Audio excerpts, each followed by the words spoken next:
बिस्मिल्लाहिर्रहमानिर्रहीम। आज की वीडियो में खूबसूरत सा नेक डिज़ाइन आप लोगों के साथ शेयर कर रही हूँ, जो कि आप ये देख सकते हैं। शर्ट मेरे पास डबल फोल्ड हुई हुई है और ये कटिंग हुई हुई है। इसमें फ्लावर्स का डिज़ाइन ध्यान रखिएगा, ऊपर की तरफ डायरेक्शन होनी चाहिए। अब ये देखिए, मैंने इसके ऊपर ट्राउज़र जो था इसका ग्रे कलर का था, फॉन ग्रे टाइप का कलर का, और ब्लैक कलर का प्रिंट बना हुआ था। तो मैंने ये दोनों चीज़ें यूज़ करूँगी और वीडियो को आप पूरा देखिएगा, लाइक ज़रूर कीजिएगा। अगर पसंद आए तो कमेंट में ज़रूर बताइएगा कैसा लगा नेक डिज़ाइन, क्योंकि ऑलरेडी गैर ज़रूरी चीज़ें मैं स्पीड में कर देती हूँ या स्किप कर देती हूँ, तो इसलिए वीडियो पूरा देखिएगा। आप लोगों को टाइम वेस्ट नहीं होगा, अच्छे से कम वक्त में आपको अच्छा सा डिज़ाइन देखने को मिलेगा। अब निशानात लगा लेते हैं। 3.5 इंच मैंने चौड़ाई का निशान लगाया है और डेप्थ का निशान लगाया है मैंने 4.5 इंच। आप देख सकते हैं लंबाई का निशान मैंने लगाया है 4.5 इंच और चौड़ाई का निशान लगाया है 3.5 इंच। उसके बाद एक स्क्वायर शेप देके डायरेक्ट शर्ट पे कटिंग करना है ये गला, और पेस्टिंग पेपर पे नहीं करना। उसके बाद 1.5 इंच तकरीबन मैं बाहर की तरफ करके अंदर की तरफ करके गोलाई का निशान दूंगी। 2 निशान लगाऊंगी। मैं कम डीप रख रही हूँ तो इसलिए मैंने 1.5 इंच लगाया है। आप चाहें तो 1.25 इंच का निशान लगा के उस पर डीप रख सकते हैं। दूसरा निशान मैंने लगा के आपको दिखाया है। मैं अंदर वाले निशान के ऊपर इसको कटिंग कर रही हूँ। सिंपल गोल गला हमें कट करना है। इस तरह से फोल्ड ओपन करने के बाद ये इस तरह होगा। उसके बाद यहाँ पे हमें एक पेस्टिंग पेपर लेनी है जिसको हमें डबल फोल्ड कर लेना है। ये देखें इस तरह से 1.25 इंच इसका जो है वो चौड़ाई का निशान लगाना है। डबल करेंगे तो इस तरह से 1.5 इंच का होगा। इसको फोल्ड करेंगे तो ये 1.25 इंच हो जाएगा।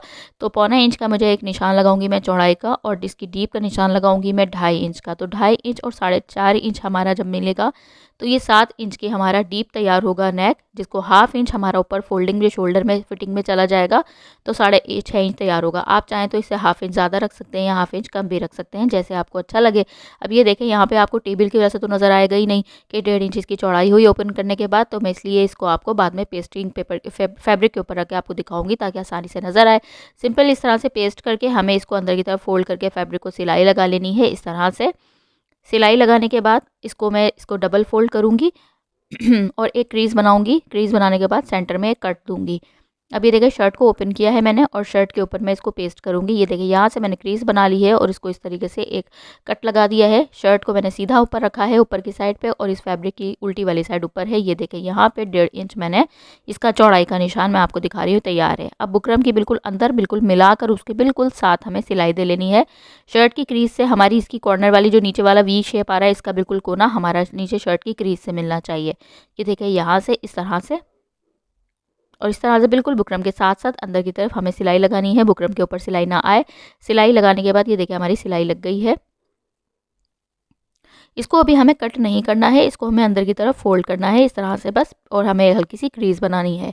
अब ये देखें इस तरह से आप लोगों का मैंने आपको बताया कि गैर ज़रूरी चीज़ें मैं स्पीड में कर देती हूँ या स्किप कर देती हूँ, तो टाइम बचाने के लिए मैंने 2 पट्टियाँ पहले से तैयार की हुई हैं।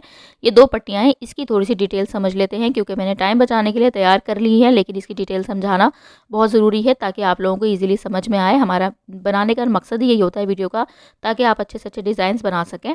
अब ये देखें 2.5 इंच मैंने एक चौड़ाई वाली पट्टी ली है। दोनों पट्टियों की चौड़ाई मैंने 2.5 इंच रखी है। ठीक है, पहले मैंने सिंपल वही ग्रे कलर का फैब्रिक लिया जो ट्राउज़र का फैब्रिक है, उस पर मैंने इस तरह से आड़ी पिंटक्स डाली हैं। आप चाहें तो सीधी भी डाल सकते हैं। तो मैंने इसका जो दरमियान में गैप रखा है ये रखा है मैंने 1/2 इंच का, और बिल्कुल 2-3 में रख कर दिखाऊंगी कि 1/2 इंच का मैंने इसमें गैप रखा है। बिगनर्स हैं आप तो निशान लगा लीजिएगा, और अगर आपका कपड़ा लचकदार टाइप का हो तो आप इसके ऊपर पेस्टिंग पेपर पहले लगा लीजिएगा। मैंने पेस्टिंग पेपर इसमें बाद में लगाई है, और पेस्टिंग पेपर जो लगाई है मैंने ये 0 की लगाई है, ये मैंने बाद में लगाई है। पहले पिंटक्स डाली है, पिंटक्स डालने के बाद मैंने इसके ऊपर ये इस तरह से, मैं आपको करीब करके दिखा रही हूँ, दानेदार टाइप की होती है, तो ये मैंने इस तरह से इसको मैंने प्रेस कर लिया है। 2.5 इंच चौड़ाई का ये फैब्रिक था, इसको इस तरह से एक तरफ फोल्ड किया फिर दोबारा फोल्ड किया, तो ये फोल्ड होने के बाद जो इसकी चौड़ाई हमारे पास आई है 1 इंच, और इस तरह से 1 से 1.5 पॉइंट तकरीबन समझ लें आप, ज़्यादा ही है, 1.25 इंच नहीं है, 1.25 इंच से थोड़ी सी कम पट्टी मैंने तैयार रखी है। आप चाहें तो 1.25 इंच या 1 इंच तक की भी रख सकते हैं, जैसे आपको अच्छी लगे। उसके बाद मैंने क्या किया, इसको सीधा ऊपर रखा है, छोटी वाली पट्टी को नीचे तो आप सकते हैं, छोटी या बड़ी जो भी हो, एक पट्टी को मैंने इस तरीके से रखा है जो आपको लेफ्ट साइड पे लानी हो। उसके ऊपर मैंने दूसरी पट्टी को उल्टा रखा है। एक पट्टी रखी है सीधी, ठीक है, और दूसरी पट्टी रखी है मैंने और जो ऊपर उल्टी। उसके बाद ये मैं आपको दिखा रही हूँ कि मैंने जो इसकी ये क्यों इस तरह से आराम से कर्व हो जाएगी, क्योंकि इसलिए कि मैंने इसके अंदर जो 0 की बुकरम लगाई है वो आड़ी लगाई है। फैब्रिक तो मेरे पास सीधा था, लेकिन 0 की बुकरम में मेरे पास इसमें आड़ी थी, बुकरम नहीं बुकरम मेरे मुँह से बुकरम निकला, तो इसलिए वो आड़ी थी मेरे पास। तो इस तरह से ये आराम से हमारी मूव हो जाएगी। ये देखें इस तरह से, एक मैंने सीधी पट्टी ऊपर रखी, दूसरी को मैंने उसके ऊपर रख के उल्टा ऊपर रखा। अब इसकी जो लंबाई है वो देख लेते हैं।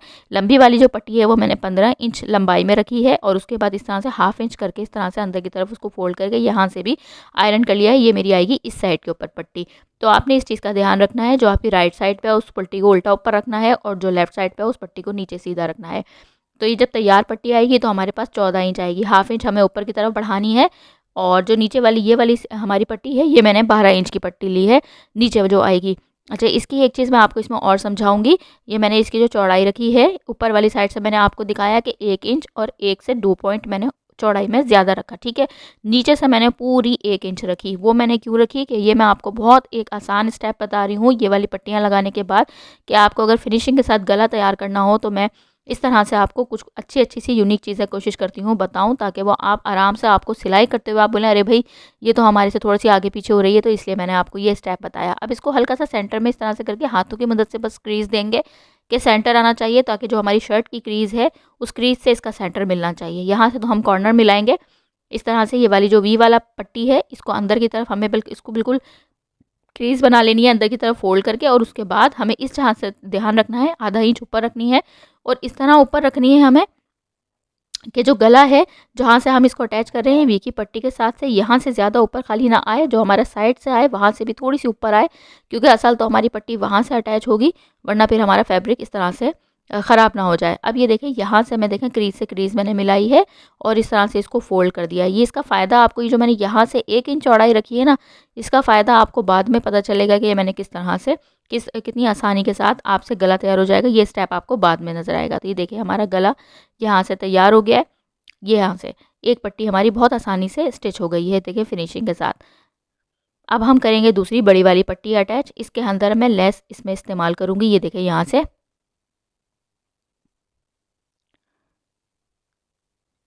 ये देखिए इस तरह से, और यहाँ पे जो मैंने इस तरह से ये देखें इसकी जो पिंटेक्स की मैं आपको इसमें ये बता रही थी कि पिंटेक्स की डायरेक्शन मैंने नीचे की साइड पे रखी है। दोनों पट्टियाँ जब आप लगाएंगे तो पिंटेक्स जो हम डालते हैं तो उसकी डायरेक्शन हमारी नीचे की साइड पे जानी चाहिए। इन चीज़ों का भी हमें थोड़ा ख्याल रखना चाहिए। करीब करके भी दिखा रही हूँ, ये देखिए दोबारा दिखा रही हूँ कि जो हमारी दूसरी वाली साइड है पट्टी की, वहाँ से भी हमारा ये पट्टी ऊपर की तरफ थोड़ी आनी चाहिए, खाली एक साइड से नहीं आए, वरना फिर ये है कि जब हम गला में पट्टी अटैच करेंगे तो वरना फिर वो हमारी फिनिशिंग के साथ नेक तैयार नहीं होगा, वो पट्टी हमारी ज़ाहिर नज़र आएगी। तो ये देखें इस तरह से। अब लेस को मैंने यहाँ पे इस साइड के ऊपर, लेस के ऊपर नीचे इसके अंदर दबाते हुए मैं यहाँ से सिलाई ले जाऊँगी। ये देखें अब ये आड़ी जो ज़ीरो की बुकरम रखेंगे ना, तो बहुत ज़्यादा आपको आसानी होगी। वाटर स्प्रे करके फिर आयरन करके इसको मूव हल्का सा टर्न कीजिएगा तो बहुत आसानी के साथ कप तैयार हो जाएगी। अब यहाँ से लेस मैंने थोड़ी सी एक्स्ट्रा कट की है, आप चाहे तो एक्स्ट्रा कट करके लगा दें, लेकिन मैं इसको दोबारा कट करके मैं इसको पूरा रखूँगी, क्योंकि ये लेस जो होती है ये इसके धागे वागे बाहर नहीं निकलते, और अगर हम कट करके अंदर मोड़ते वोड़ते ना तो वो ज़्यादा फिनिशिंग नहीं आती है। अब ये देखिए ये यहाँ से इस तरह से इसकी भी मैंने सेंटर की क्रीज से मिला के और इस तरह से इसको अंदर की तरफ, जो अंदर वाला पेस्टिंग पेपर है, अब ये देखें यहाँ पे मैं आपको दिखा रही हूँ कि 1 इंच मैंने कम चौड़ाई रखी, तो अब ये देखें ये अंदर की तरफ आराम से दब जाएगा। जब हम इसको बिल्कुल बराबर रखते हैं ना तो दब तो जाता है अंदर आराम से, लेकिन हल्का सा जो है ना हमें थोड़ी मेहनत करनी पड़ती है, थोड़ा सा अंदर की तरफ पुश करना होता है। तो ये आराम से अगर आप यहाँ से 1 इंच कम चौड़ाई रख देंगे तो बहुत आसानी से आपको परेशानी ही नहीं होगी। अब यहाँ तक का तो हमारा काम हो गया है। अब ये जितना भी एक्स्ट्रा फैब्रिक है इसको हमें 1 पॉइंट से 1.5 पॉइंट फैब्रिक छोड़ के और यहाँ से हमें कट करना है। सेंटर में वी वाली शेप पे एक नॉच देना है और उसके बाद इसको अंदर की तरफ ईजिली फोल्ड करके हाथों की मदद से तुरपाई करनी है, यहाँ से आयरन करना है। ये देखें इस तरह से। और जब हम आयरन करेंगे तो पिंटेक्स की डायरेक्शन ऑटोमेटिक खुद ब खुद नीचे की तरफ आराम से हो जाएगी, अगर हमने पहले से अगर हमने रखा होगा फैब्रिक। अब यहाँ से एक्स्ट्रा जो फैब्रिक है ये इसको कट कर देंगे। ये देखें यहाँ से कोशिश की है कि थोड़ा सा डिफरेंट नेक डिज़ाइन आपके साथ शेयर करूं, और समर सीज़न आने वाला है तो इस तरह के अच्छे अच्छे से कलर, अच्छे अच्छे से प्रिंट के ड्रेसेस होंगे जो कि बहुत ज़्यादा स्टाइलिश लगेंगे। अब एक इसी तरीके का मैंने वही ग्रे कलर का फैब्रिक लिया है और इसकी चौड़ाई मैंने ली है 1.25 इंच। 1.25 इंच चौड़ाई रखने के बाद ये देखें इस तरह से इसको फोल्ड करने के बाद तो तकरीबन ये एक तरीके से 1 इंच से हल्की सी आप थोड़ी सी कम ही समझ लें, इस तरह से पट्टी तैयार हुई है डबल फोल्ड करने के बाद। अब ये देखें इस तरह से उसको मैं क्या करूँगी, इसको मैंने राउंड में लिया। अच्छा ये पट्टी मैंने ली थी क्रॉस में, यानी आड़ी पट्टी ली है जैसे हम बैक नेक के ऊपर लगाते हैं ना, वो मैंने पट्टी ली है। उसके ऊपर पिनटेक्स डाली है। पिनटेक्स डालने के बाद यहाँ पे मैंने पिनटेक्स का गैप थोड़ा ज़्यादा रखा है, पौना इंच रखा है। उसके बाद इसके ऊपर गले के ऊपर रखूँगी और ईजिली वाटर स्प्रे करके इस तरह से इसको मैं राउंड इस तरह से शेप देने के बाद आयरन करूँगी। तो ये देखें, जब ये आड़ी ली थी तो मैंने ये आराम से हमारी शेप में आ जाएगी आयरन करने के बाद। उस पट्टी को फिर उसके बाद हमें नीचे रखना है और शर्ट का फैब्रिक ऊपर की तरफ रखूँगी। उसको आराम से जो गोलाई की शेप दे ली थी मैंने, उस गोलाई का शेप देने के बाद 1/2 इंच से भी कम मार्जिन देने के बाद इस तरीके से इसको सिलाई कर लेनी है। उम्मीद है कोशिश की हुई है मैंने कि आपको स्टेप बाय स्टेप हर चीज़ आसानी से समझाऊं, तो ताकि आपको आसानी से समझ में आए। और अब इस तरह के ये ड्रेस भी वैसे समर का ही है, विंटर का नहीं है। ये लॉन फैब्रिक है जो कि मेरे पास रखे हुए होते हैं और कम सिलाई करने में आते हैं, तो फिर आराम आराम से मैं सिलाई करती हूँ। बेचारे जो जिनके ड्रेस होते हैं वो उनका सब्र को भी सलाम है कि वो बेचारे सब्र कर लेते हैं। तो इस तरह से जितना मुझे टाइम होता है तो इस तरह से स्टिच में कर लेती हूँ, तो क्योंकि बहुत सारे लोगों के होते हैं तो फिर उनको देने में वो होता है। अब ये देखें इस तरह से इसको मैंने फिर अंदर की तरफ यानी कि फ्रंट साइड के ऊपर तरफ उस तरफ फोल्ड करके इसको मैं आयरन करूँगी। ये देखें, पहले यहाँ से ना ये वाला फैब्रिक जो शर्ट वाला और पिंट जहाँ से मैंने अटैच किया उसको अंदर की तरफ करके आयरन करना है। फिर उसके बाद इसको इसके बाहर की तरफ आराम से बिठा के ये आयरन हो जाएगा। ये देखें इस तरह से फाइनल आयरन हमें बाद में करनी होगी। साथ साथ यहाँ से फिनिशिंग ना ख़राब होनी चाहिए, तो इसलिए मैंने इसको यहाँ से भी एक तरीके से आयरन कर दिया है। तो ये देखें इस तरह से। अब इसके अंदर मैं लेस को दबा के और इस तरीके से मैं सिलाई कर दूंगी। तो मैं आपको ये बता रही थी कि उनके सब्र को सलाम, लेकिन आपको मैंने पिछली वीडियोस में बताया था कि एक तो शायद हाथ पे ही नज़र लगी हुई है, क्या गया पहले मेरी फिंगर जो थी वो मेरी जो है वो समझे एक तरीके से टूट ही गई थी, समझे वो बिल्कुल सही हुई है। फिर उसके बाद हाथ में मेरे चोट आ गई थी, तो मेरे फिर लेफ़्ट हैंड की जो वो कलाई वाली हड्डी होती है तो वो मेरी जो है वो समझे वो भी एक तरीके से टूट ही गई थी। वो भी मेरी काफ़ी 1.5 महीना बेड रेस्ट के ऊपर ज़ाहिर जाना पड़ा, यानी बेड रेस्ट से मेरा कम काम करना पड़ा। तो इसलिए अब जाके प्रॉपर दुआ कीजिएगा कि अभी फ़िलहाल ईद तक अल्लाह ताला मुझे जल्द से जल्द सेहत दे, ताकि जल्दी जल्दी कपड़े स्टिच हों, अच्छे अच्छे से डिज़ाइंस बनाऊँ, आपके साथ शेयर करूँ। तो ये देखें गले का डिज़ाइन कंप्लीट तैयार हो गया। उम्मीद है आपको पसंद आया होगा। तो एक कमेंट में ज़रूर बताइएगा कि कैसा लगा आपको। आपके कमेंट से दिल करता है और अच्छे अच्छे से वीडियोज़ बनाऊँ। बाकी जो कमेंट करते हैं उन सबका बहुत बहुत शुक्रिया, जो लाइक करते हैं उन सबका बहुत बहुत शुक्रिया, और जिन्होंने सब्सक्राइब किया हुआ उन सबका शुक्रिया, और जिन्होंने नहीं किया वो जल्दी से कर दें, उनका एडवांस में शुक्रिया। तो उम्मीद है आपको वीडियो पसंद आई होगी। दुआ में याद रखिएगा। नेक्स्ट वीडियो में अब आप लोगों से मुलाकात होगी अच्छे से डिज़ाइन के साथ। तब तक के लिए अल्लाह हाफिज़।